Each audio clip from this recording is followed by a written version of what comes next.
with all kinds of sports action going on. And it was interesting to see how Tennessee hung in like they did.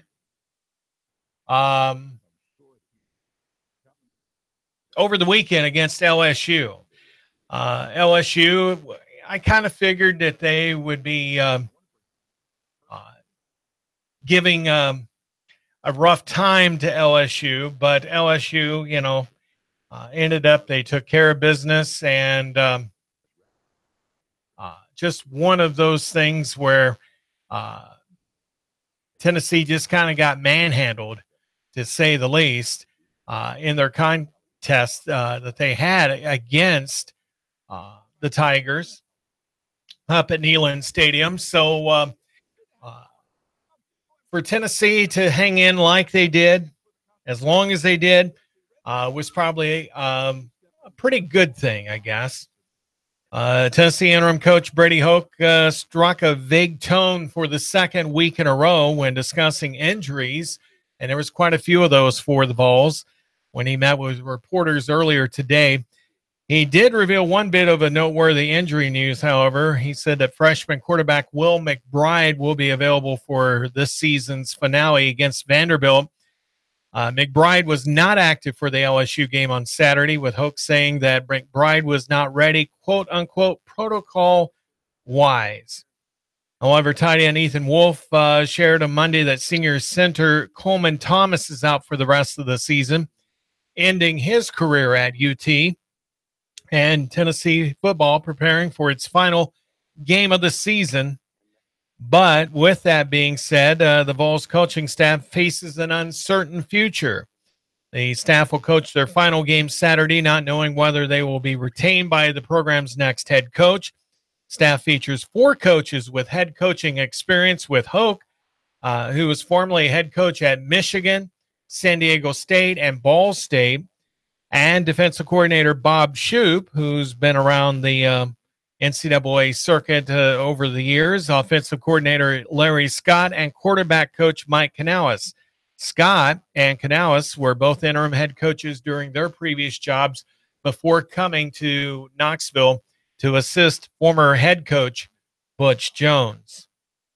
While we're talking a little bit of SEC, and I'm sure that Keon Rose with the Clutch, he'll be talking about this a little bit. One of the nation's largest dome stadiums has went down in a flurry in a scheduled implosion that took place in downtown Atlanta. Nearly 5,000 pounds of explosives were in hand to blast the Georgia Dome in Atlanta to smithereens this morning around 7:30 a.m. People gathered at windows of tall office buildings, nearby revolving hotel top restaurant, parking lots, and at other areas around the scene in downtown to watch the blast. And if you've never seen an implosion, I'm telling you, they're very neat to watch. Never have heard over the years anybody getting hurt at those, especially the public, that is. The Dome opened in 1992. I was thinking it was longer than that. I was thinking it was back in the 80s, but evidently 1992, and it only took 15 seconds to implode. Georgia World Congress Center Authority, which includes the 71,250-seat dome, had said it would take 12 seconds for the explosives to go off, plus another 3 seconds for sections of grandstands to be on the ground.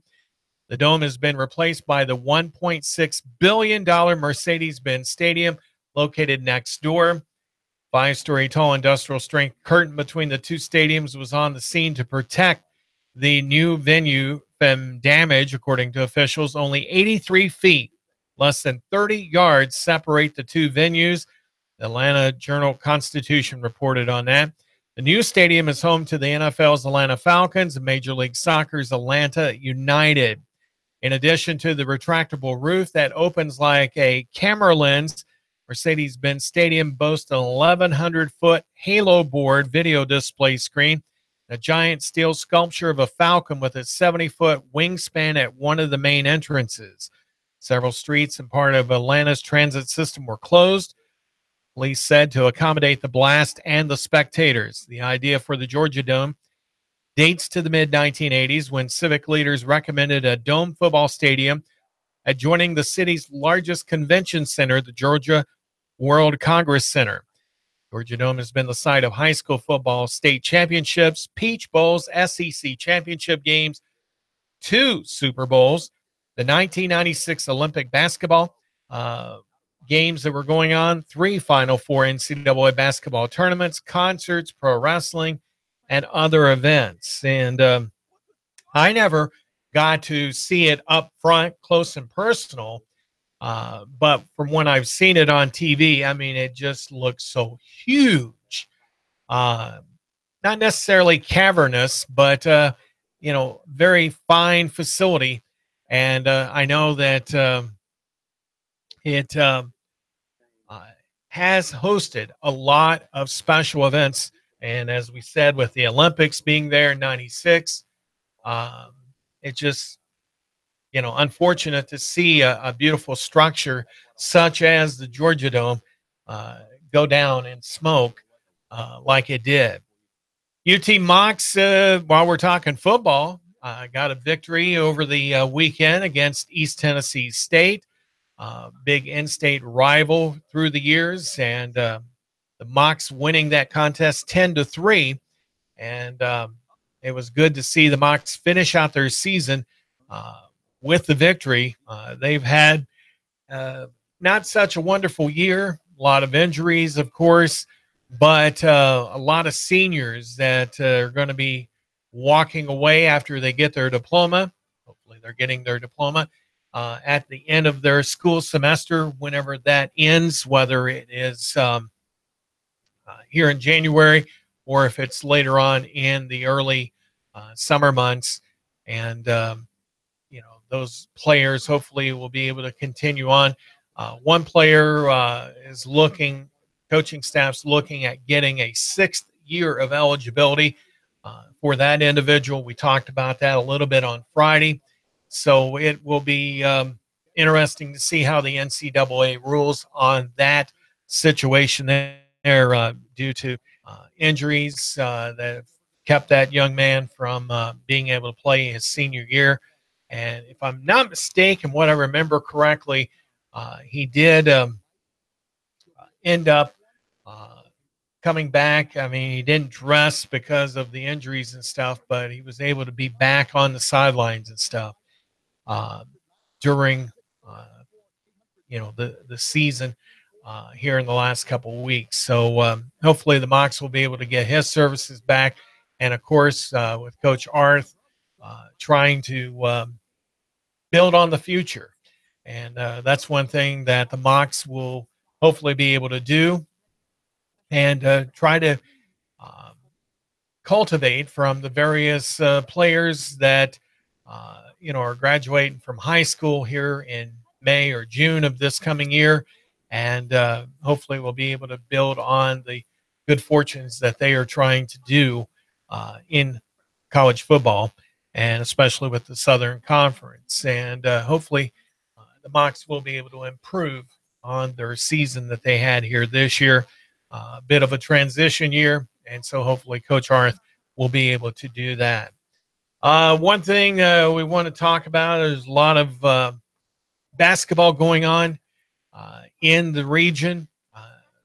And let's go over some of those games. High school basketball games tonight.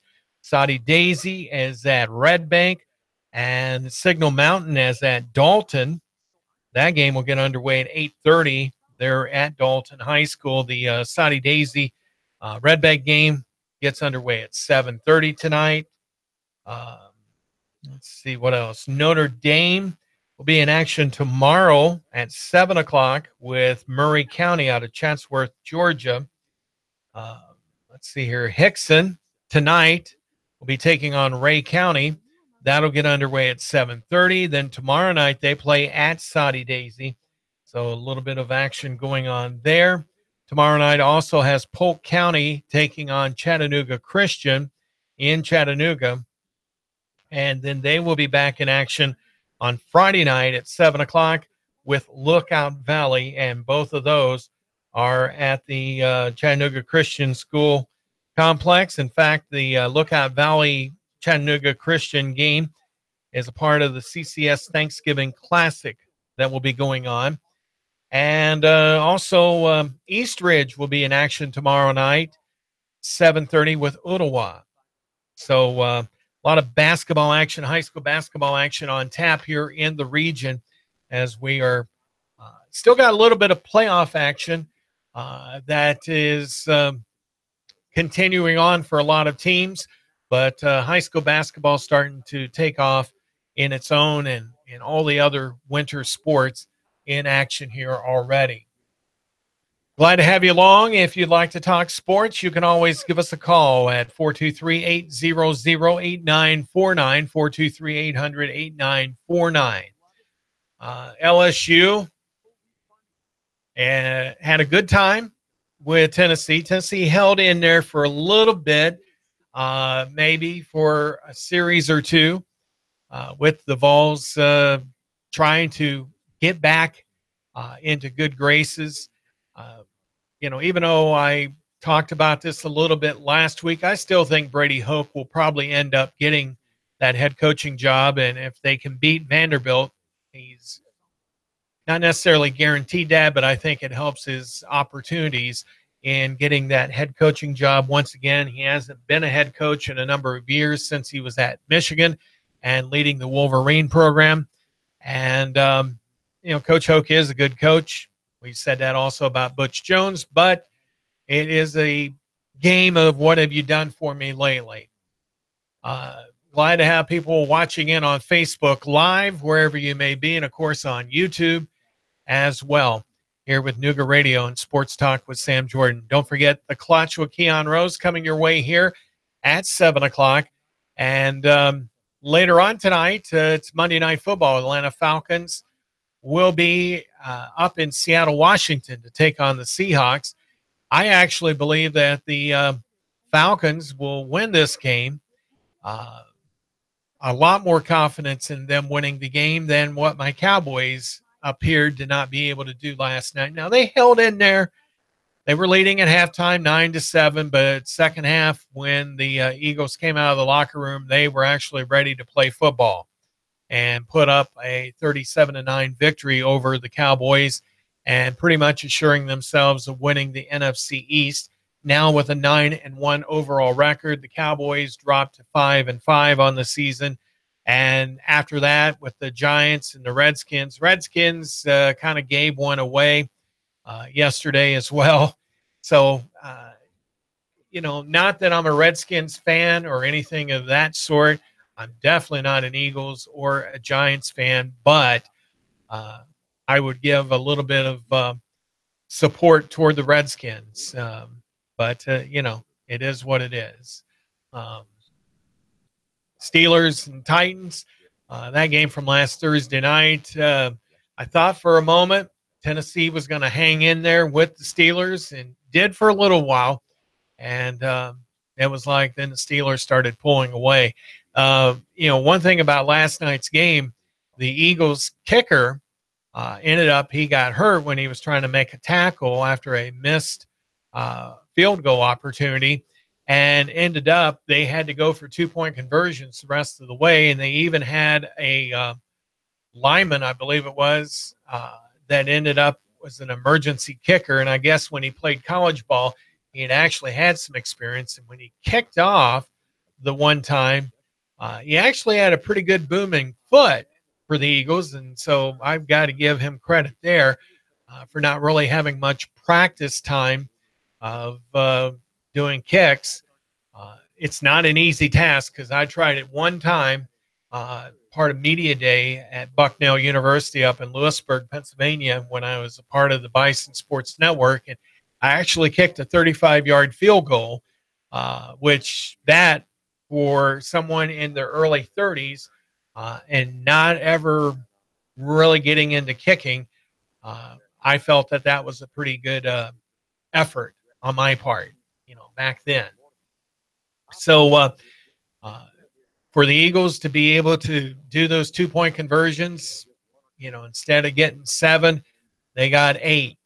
So the Eagles, they uh, did a lot of thought into what their game plan was once they figured out that Elliott, their kicker, uh, was not going to be able to give full strength. And in fact, I guess he went under the concussion protocol and everything after going off the field there with that injury. So, NFL football yesterday. When I did watch some of the games, I wasn't really impressed with the coverage that CBS and with what Fox had on yesterday. Uh, I ended up doing other things around the house, and I saw a little bit of the Saints game that they had. You know, they were okay. Um, you know, it just wasn't really great football to watch.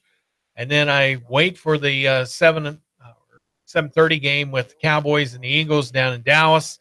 And like I said, it was a great first half, but after the second half got underway and things just started going downhill, it was like, okay, time to go to bed. I even got on Facebook and congratulated the Eagles because I have a lot of Eagles fans that I know uh, back up in the Northeast, not necessarily in Pennsylvania either, but also in New York State and other places around the country. And the Eagles, they earned that victory.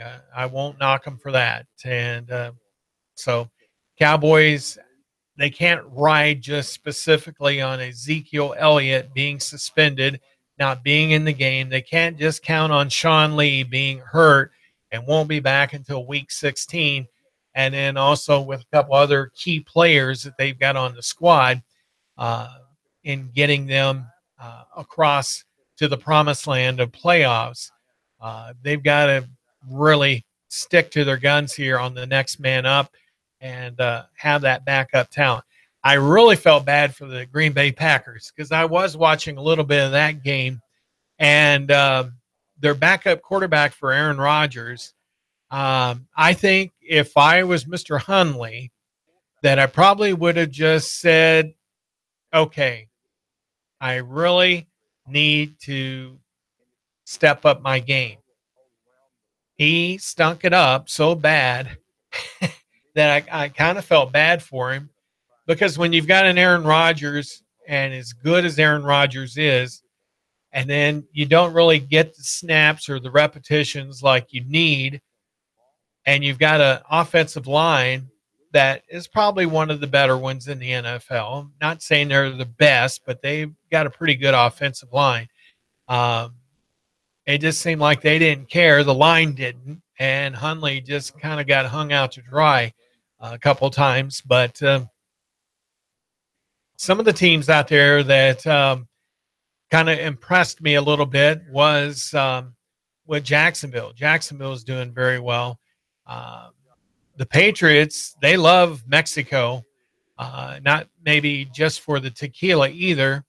The one thing I thought was a little disheartening is when you've got an NFL player that will stand for the Mexican national anthem, but they kneel for the American anthem. It's like, all right, you're making a very loud point. If you don't like the American anthem, well, it's time for you to go to Mexico or somewhere else. That's just not right. And hopefully he will get the after effects of his decision that will come down later on and be a loud decision when it does come. So, yeah, it was disheartening to see something like that happen, but that's why we have rights and privileges, and we can make the choices that we want and the freedoms that we have. But sometimes you got to use a little common sense. That's all. And that athlete, who I won't even give the time of day mentioning his name, uh, you know, made that decision loud and clear that, he doesn't like the United States of America national anthem. So hopefully he will feel that effect later on, whether his contract is renewed or he just gets dropped for whatever reason. So, all right. Sometimes opinions can be harsh, but it is what it is. Here coming up in the second half of tonight's broadcast of Sports Talk with Sam Jordan, we are going to talk about Friday Night Lights and what all happened and what we're looking at as far as being some key matchups. There's 30 teams left in the playoffs. We still got quite a few that are in there. Believe it or not, as wide and amassing as Tennessee is, Chattanooga area still's got quite a bit of representation. That's the word I was trying to think of. Still left in the high school football playoffs. Some of the area schools are already destined for state championship bid, especially in the lower classification. And we'll be talking about that, especially with Notre Dame. They are going to be doing very well. And we still got a few teams that are still undefeated. Meigs County, they got bumped off Friday night, and they finished their season with a 12-1 record. But there's still a couple other teams out there that are undefeated. And so we'll talk about those and plus all the other games coming up. Georgia had a couple games that were nearby that got played, and so had a couple good experiences to talk about in those games as well. So a lot going on. We'll be talking about NASCAR. Martin Truex Jr. winning the 2017 Monster Energy Cup Series Championship, and he actually won the Ford EcoBoost 500 race, holding off. It looked like there for a while that Truex was going to get a big challenge there at the end by Kyle Busch, but Busch had passed Kevin Harvick and had the faster car. Truex, though, was like really getting a little nervous there and whether or not he could hold off Busch, but he did, and he won the race, and he won the Monster Energy Cup Series title. More coming up here after the break. Stick around. Call us at 800-8949. Nooga Radio, back in a little bit.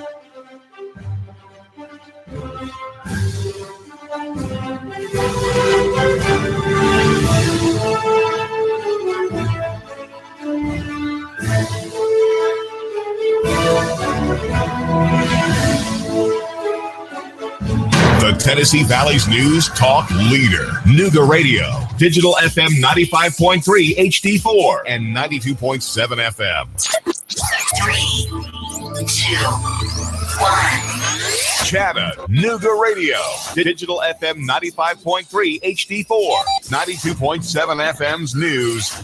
Now. A fire broke out at Spring Creek Elementary in the boiler room early this morning. The 911 call came in at 3:19 in the morning. School's out for the entire day. The fire was put out quickly by responders who are now working on a damage estimate. 3 people were shot early Saturday morning in Chattanooga. 1 was killed. Mr. Ladarius Cross, who was the driver of the vehicle that was riddled with bullets. Police say he was dead at the wheel when they got there. 2 victims were also on scene. 1 a juvenile taken to the hospital. The other, Mr. Terrence Carruthers, suffering from minor injuries. He was also taken to the hospital. The Violent Crimes Bureau is investigating, trying to track down the gunman. And John Eaton, that CSAS second-grade teacher who went missing 2 weeks ago, has been arrested in Red Bank, accused of DUI charges. He gave his address as being in Saudi Daisy, different from the one his wife gave back when he went missing. Russell Stroud, Nooga Radio News Talk 92.7. Now. Becoming partly cloudy out there through your nighttime hours. Not as cold. Overnight lows into the mid and upper 30s. Now for your Tuesday, a few passing clouds. Still looking dry. High 60 to 62. More sunshine, dry, and chilly weather returns Wednesday and Thanksgiving Day. High staying into the 50s. Experience the magic of the holidays with Rock City's Enchanted Garden of Lights. Create your one-of-a-kind adventure with dazzling views and almost a million colorful lights. Visit CRockCity.com for all of the magical details. And I'm Sourcine 12 Chief Meteorologist Patrick Ward. Traffic, news, and information. Nooga Radio, digital FM 95.3 HD4 and 92.7 FM.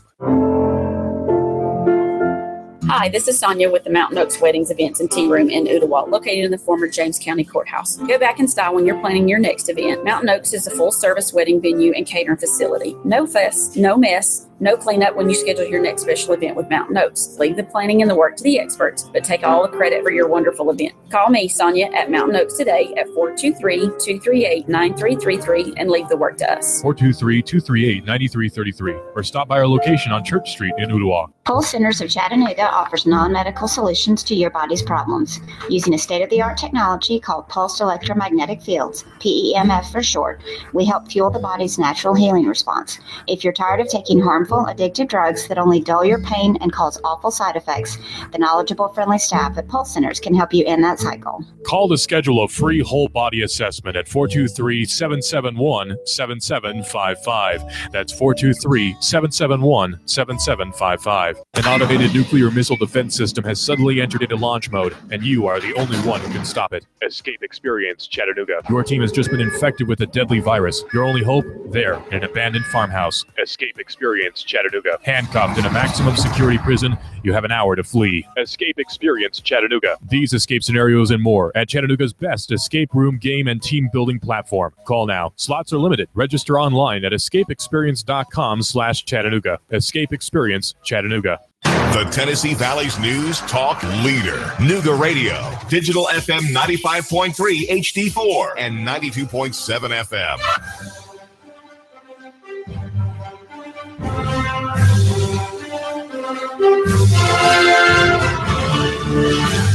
Nooga Radio 92.7 FM, 95.3 HD4. Good evening to you. It's Sports Talk with Sam Jordan. Don't forget, coming up at 7 o'clock, my good friend Keon Rose will be in here talking about sports as well. And, Keon and I were just discussing out in the office area in the out-of-control room that's behind me here is some of the high school football game scores. And one of those, the big upset, was with Meigs County and Rockwood. And Rockwood pulling off the upset. Rockwood was coming into the contest with a 9-3 record, Meigs County with a 12-0 record, but Rockwood pulled one off by defeating Meigs County in a defensive struggle 9-8. And on their first meeting, that was back on September the 15th, and Meigs needed 4 third-quarter TDs to pull away for the 48-27 win. Well, Rockwood ended up, they came out with this smelling pretty good there and winning by a score of 9-8. Now, Rockwood will go on to meet Tyner, who defeated Marion County. Tyner is now 11-2 on the season. Marion County finished their season with a 7-6 record. So with that being said, it'll be an interesting matchup. And, of course, being local and everything, well, we're going to root for Tyner over Rockwood. Also, with South Pittsburgh defeating Whitwell on Friday night. And earlier in the season, South Pittsburgh had ended up beating Whitwell with a 21-14 win. But in that game, Whitwell was putting on a furious late rally to try to win that contest, but South Pittsburgh they showed up at the contest and took care of business in a big way. So that was just some of the action going on around the region. And still got Notre Dame in the contest. Red Bank, I believe, if I'm not mistaken, and I don't have my notes here in front of me, I think they ended up wrapping up their season Friday night on the road, and Red Bank having a pretty good season there. They pulled off a few upsets along the way and were able to host some of the playoff games and did very well. And so high school football will continue on for quite a few of the teams, Chattanooga being represented by about 5 or 6 more remaining teams out of our area, out of the 30 across the state. So,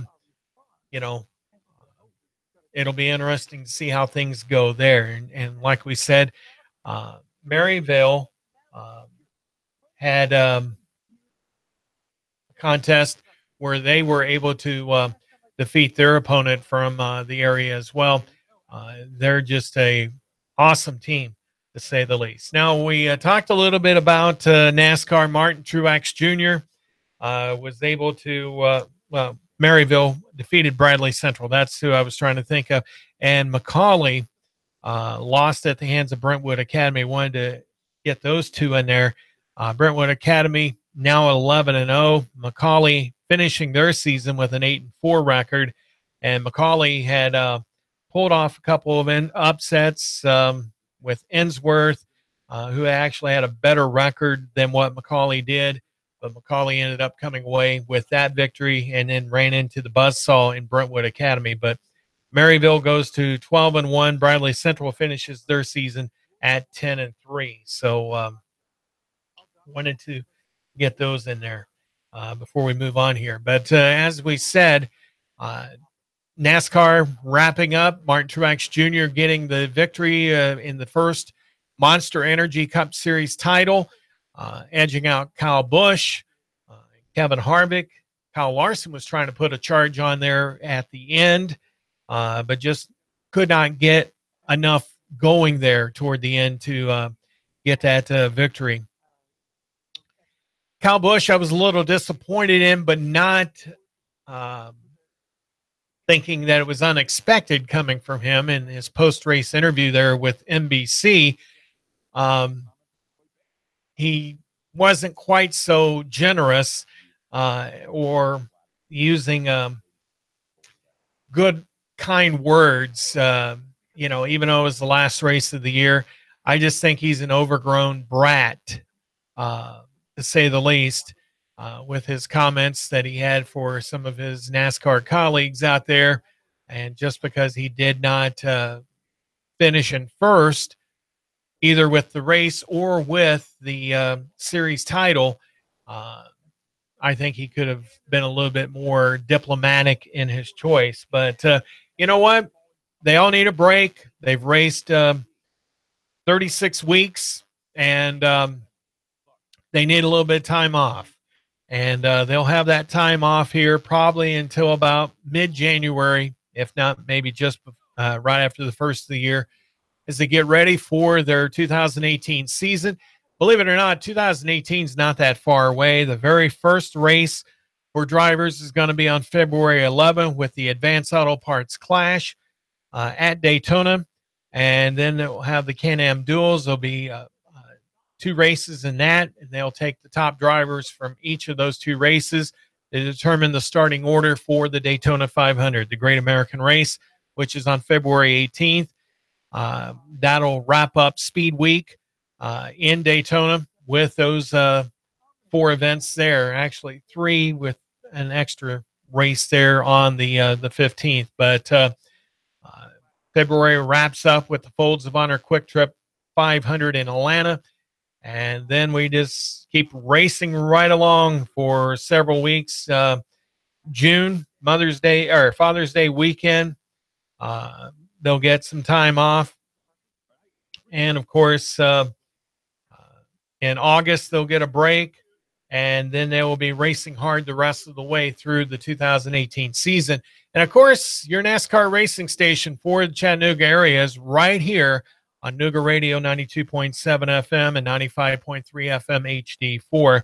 And we are hoping to have some fun with NASCAR as well, with a lot of different promotions. And hopefully we'll be talking about those here as we get closer to the 2018 season with you. And, of course, if you're a business out there and you love NASCAR and you think it would be a great fit for your business to be a part of, you can always contact us here at Nooga Radio, and one of our great salespeople will be more than glad to talk to you about the opportunities. And there will be a lot of opportunities for businesses to be a part of some great things that we've got in store for the 2018 season.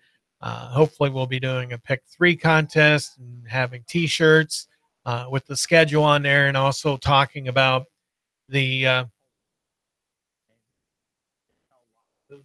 various different things, and hopefully having some NASCAR parties, a lot of different things that we'd like to try to do here. And we're also looking at getting into doing more local sports in 2018.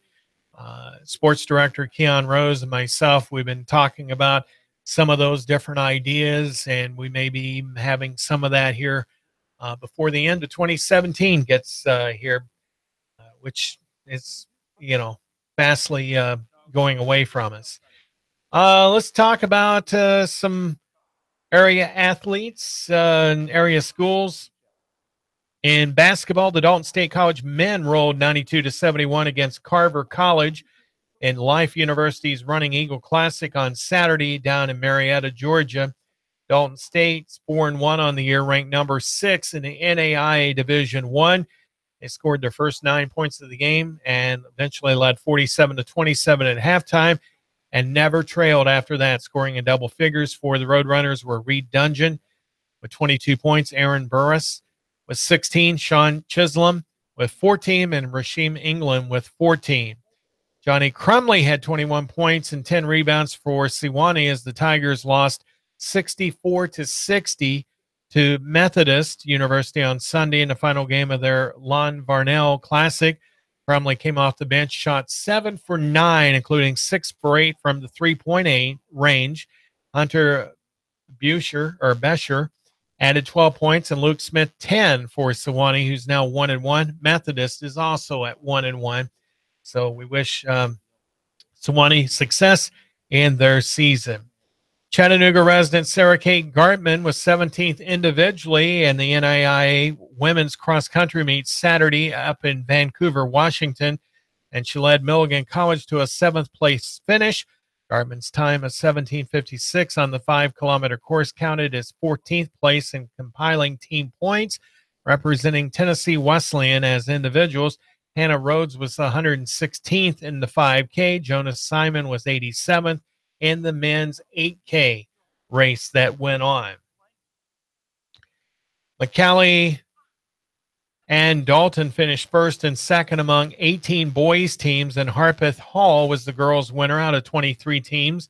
In the 25th annual Macaulay Invitational this past weekend, Dalton was 4th in the combined standings behind Westminster, Ainsworth, and Collins Hill, and the Chattanooga area homeschool team was 10th. 7th on the girls' list, 2 spots behind GPS. Macaulay won the 200-yard medley relay at the beginning and the 400 freestyle relay with a meet record 3 minutes, 14.06 seconds at the end, with Dalton second in both cases. Jake Markham, who was on both of those winning relays, along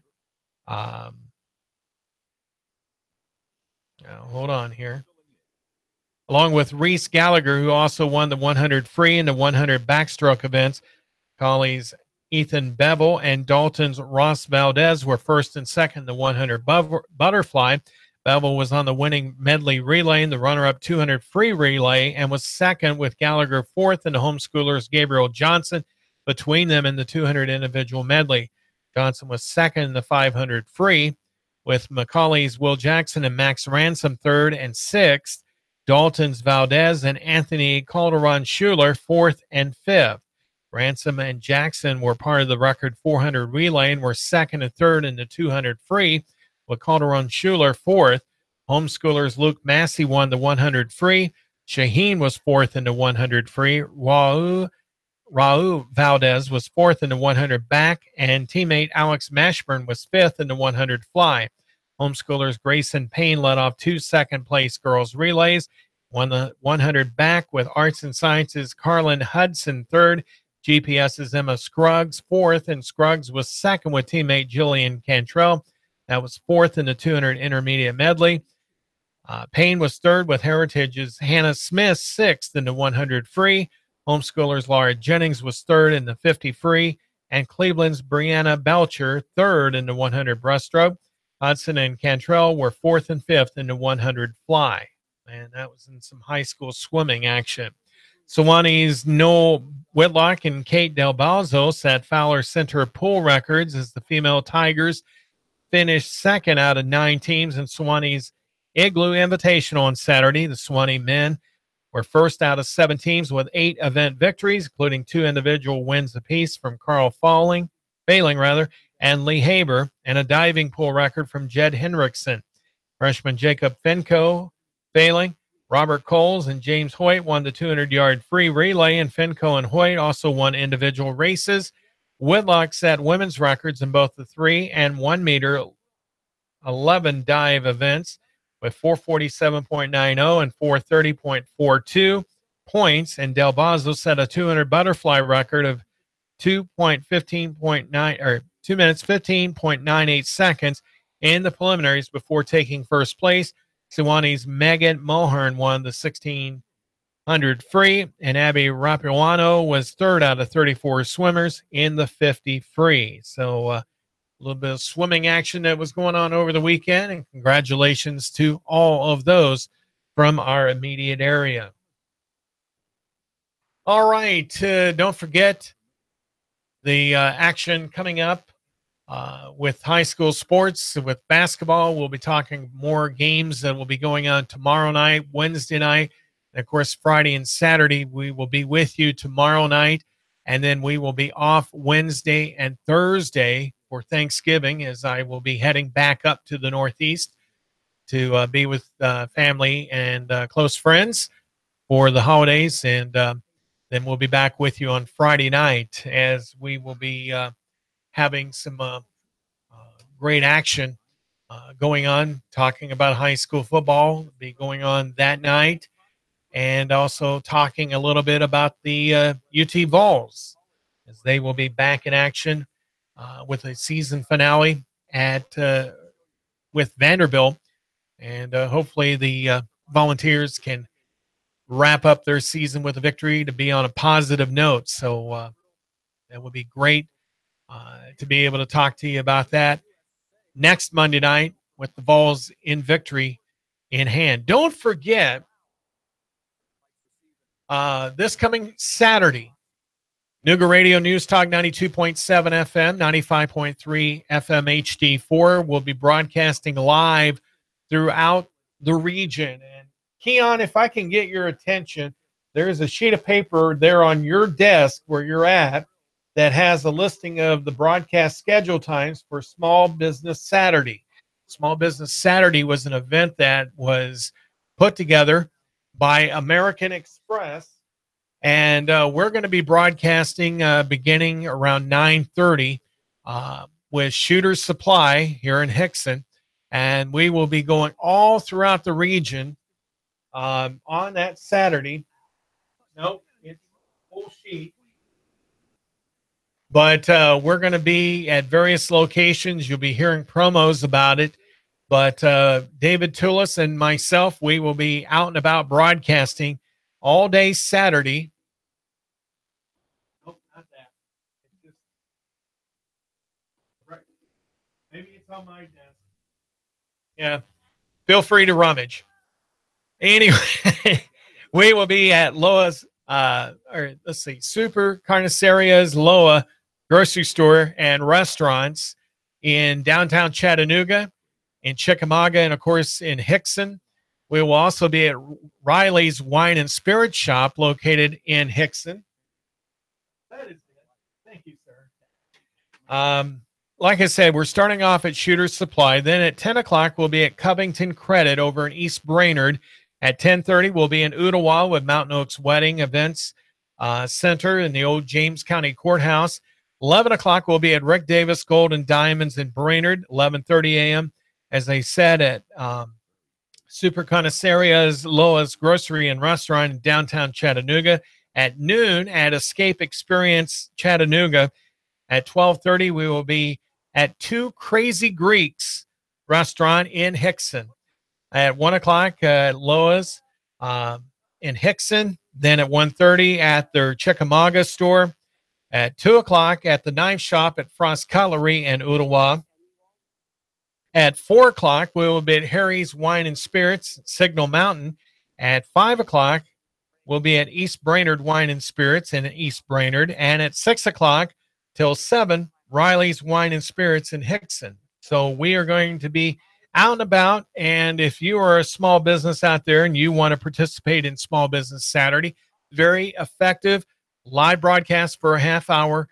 And you can call us up at 423-497-2407, and we will get you signed up. We have a few slots left. In fact, we have 6 slots available for live broadcast opportunities on Small Business Saturday. We're a small business just like you. And if you really want to have an affordable impact on bringing new customers to your business, it's a wonderful event to be a part of. We'll have stuff to give away as well that day with Small Business Saturday with Nooga Radio, 92.7 FM and 95.3 FM HD4. And, of course, with Facebook Live and YouTube and a lot of other various platforms and our stable of products here in this media-centric world. So be glad to be a part of your day in regards to that. Monday Night Football, Atlanta Falcons traveling up to Seattle to take on the Seahawks. I think the Seahawks are down right now, and I think Atlanta is on a roll. They have been for quite a while, and, I really think that the Falcons are going to take care of business in a big way up in Seattle. Now, I'm not going to be watching it tonight because I'd root for the Falcons, of course, but I'm not really crazy with Seattle. They've had their time as a top team, and, sometimes they can be a little arrogant with their play. Richard Sherman, he's just something unique. Cam Chancellor, another one like that. But, they play with a sense of, their way or no way. And sometimes that can rub off the wrong way. So I'll have other things to do tonight, and also getting ready for heading away for the Thanksgiving holiday. A lot of games on tap. 3. For Thanksgiving, you have your meal. You can watch a little football and enjoy things with family and friends. The Cowboys are going to be a little sore, I think, after Thursday's game, as they'll be taking on the LA Chargers there at AT&T Stadium in Arlington. Detroit will be in action also that day. And I forget exactly who's the Thursday night game that'll be on NBC, but I know that NBC, I think, has the night game, and then Fox has the second game, and CBS has the first game. So with that being said, a lot of football action on tap, and then I think Saturday things will really start to come into perspective for teams that are looking for a playoff berth in a bowl game. The Bulls, they don't have any chance of being one of those teams, because if they would have beat LSU, then that would have made them potentially bowl eligible. So, they'll have at least an opportunity to work on next season, but finish out the season with a positive note and hopefully get some finality in finding out who that new head coach will be, whether it's Coach Brady Hoke or they'll bring in somebody else from the outside. Don't think that there's going to be much opportunity. If Hoke doesn't get the job, I don't think that Bob Shoop or Larry Scott or Mike Canales, who have all got head coaching experience, whether it's on the interim basis or as a full-time head coach, will have that opportunity. But I think we'll probably end up seeing Brady Hoke as the next Vols coach. And I don't know how long that Mr. Curry will wait before naming that successor to Butch Jones, but I don't think that they're going to waste too much time. But I think we'll definitely know before the Christmas break gets here. SEC title game coming up December 2nd. Georgia, Alabama. looks pretty solid there, unless Alabama ends up losing, and we're not aware of why. Till tomorrow night at 6 o'clock, thanks for joining in. Sports Talk with Sam Jordan here on Nooga Radio. Keon Rose is up next with The Clutch. Stick around. Have a great night.